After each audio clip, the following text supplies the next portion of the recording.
Top down. Money rule the world and then these hoes. Top down. Had to go OT to move this low. Top down. I swear, break a bitch, make her sell her soul. Top down. This a little brick, call it Mussy Bows. Top down. What's up, everybody? I'm Latifah, and we're back with another episode of Live from the Garage. I have a special guest here today. Introduce yourself. I'm YoDogg, man. I do a lot of things, managing and television. Okay, so where you from? And what do you do? I'm from the South Side, College Park. I do all national flex shows, that area. Rap. Do a lot of entrepreneurial things, you know. They got to do with the culture. Anything involved in the culture, I probably got my hands in 9 times out of 10. Okay, I like the answer. So what made you start rapping, and how long you been rapping? Been rapping seriously since I was like 11, 12, like shooting videos, going to the studio and shit.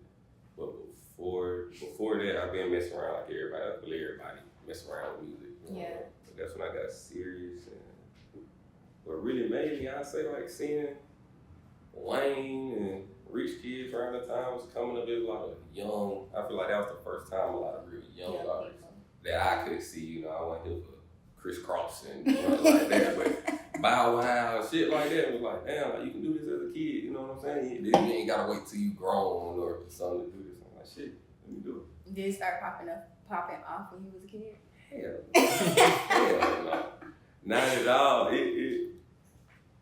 I say I started like doing good views and shit that was like impressing people at school and shit, probably around like 15, 16. I mean, that's a kid. That's not too bad. Yeah. That's not too bad. So, like, when it started popping off for you, was you like, damn, like, did you have the same sound first off? No. I feel like I don't know. I had the same like essence of like what I talk about or what I'm into or like. And I feel like I was finding my voice type shit. I feel that's what more I was taking from other artists, like tone and how to approach the record and shit. I always had my own style, what I wanted to say, but how to say it. I feel that's what I grew and got better at. So you feel like it's growth in your music? Like, going from like 15 to now, you still talking about the same shit? No. Not the same shit. It's different because life changed. But if you did know my music from then to now, you'll be like, he kind of still touching all the same subject matters, life shit, street shit, fashion. It always been the same components. Yeah. I'm still into the same. Like, nigga get grown. I don't know why people get grown and act like we just turn into different. No, because you know niggas be like, I done grown with my music. You know? Yeah, that's a lot of answers. Like, I done grew with my music. And I feel like you should grow because you grow every year. Shit, if you don't, you just stagnant. I just feel the best artists are the people who like in touch with their kid though. Like they never forget like their inner child. Like, I still like this. Just because like I'm a certain age now don't mean I gotta. No, I'm just gonna do it at a higher level now. I'm gonna do it at a dope level. Yeah, I feel that. So when you first started, what's your name, YoDogg? What was it? I can't remember if it was Yo Chris first or King Yo. It always been Yo something. It always been Yo on my name. Why Yo? I was the youngest name around everybody, so my name was Young before on some non-rapping shit. So you just cut it short. Cut it short. Yeah, there you go. So where did YoDogg come from? That's my real like hood name. Okay. Like you ever say Minister Society? Yeah. Yeah. So, Okay. they call me YoDogg. That's your favorite movie? That's one of them. Yeah, that's one of them for sure. So it's the series of like the whole tape. I know that's like your brand, of course, but like the rules and all of those different tapes. Where does that why that series? I feel like when I was young, I always loved dogs and shit like hell. And I always loved animals. But then as I got older, and like I said, I started really finding my identity. Like people like Snoop Dogg and stuff. You know, you see Snoop Dogg, you identify Doberman. You see Outkast, you think of Pitbulls. You see every artist had their thing. You see Wiz, you think about weed. Or you see Wayne, you think about tattoos or some shit. Like everybody had their thing. I'm like, damn, I love dogs. And like, this would be a good series for my. This would be a good series. Then come to find out, my spirit animal. Ooh, I'm like, perfect. I'm Pisces. I'm like, Wait, okay. hold up. It's like a test you take to know what your spirit animal is? Every zodiac sign got their Oh, own okay. thing. So Damn, so Pisces is wolves? Oh, okay. I think mine is like, I don't know. the moon and wolves, they got a lot to do with Pisces somehow. It's like I would have thought it was something in the water, like a dolphin. Yeah, that's or how some shit. other signs. I don't know all this shit particularly, but it's some shit that they know. Oh, okay, alright.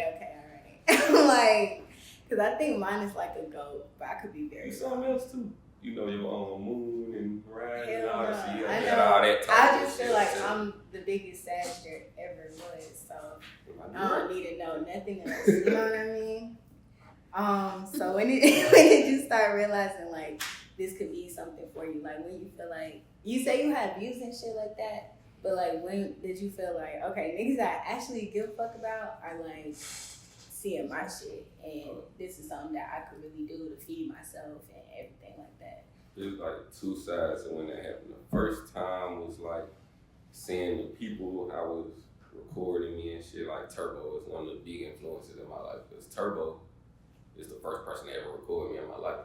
Mm-hmm. So niggas know what he done went to be, but so that being the first person to record me, like he taught me how to record myself, showed me a template. You know what I'm saying, right next to him, learn the game, and it helped super develop my sound. So seeing people around me that I knew was trying to do the same shit, and I knew I was working with them, actually start succeeding and made me like, damn, all right, cool. But as far as somebody acknowledging it that was already there, that ain't come to like recent, like a few years ago, like, around that time. What's a few years ago?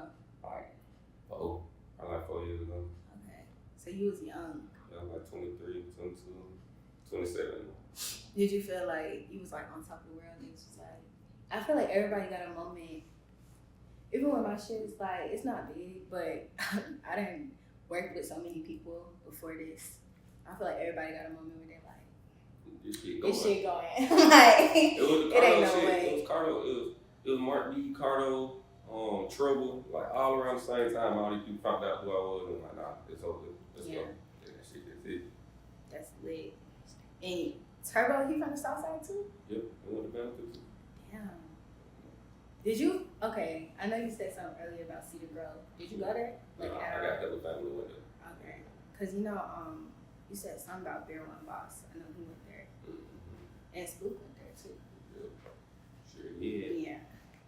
So your last tape was a collab tape. Yo Critical. It was a real solid tape. The lyricism was good. It was, this nigga know how to actually enunciate his words. You know? That is one thing that I be looking for real. And like, what was the creative process behind that? And like, what was your favorite song to make, if any song? With the creative process, really, I was in a point, so I had just dropped me and Omar's brand jump, and I really wasn't trying to drop no more music. Like I really was chilling, just trying to see what I'm gonna do next. And Bobby hit me. I've been on who Bobby Critical was from all K-Camp shit, Uzi shit. My favorite stuff that brother did is a lot of Lucci shit too. Like, I'm like, yeah, soon he reach out, he get back in the studio, and I just catch that vibe. Like, shit, I feel like I'm saying some crazy shit on your beats. I feel like this is what I was looking for. Let's do it. And project came together. And my favorite song out of all that might be Top Down. Yeah, it might be. I feel like I'm missing one song too. I got like two that I really love off that project. I make so much music. Yeah. It's hard to keep up. That's one thing, like, that's admirable about your discography. Like, every year I'm seeing something, you know, like something from this year, something from last year. You got a few singles that came out this year, and then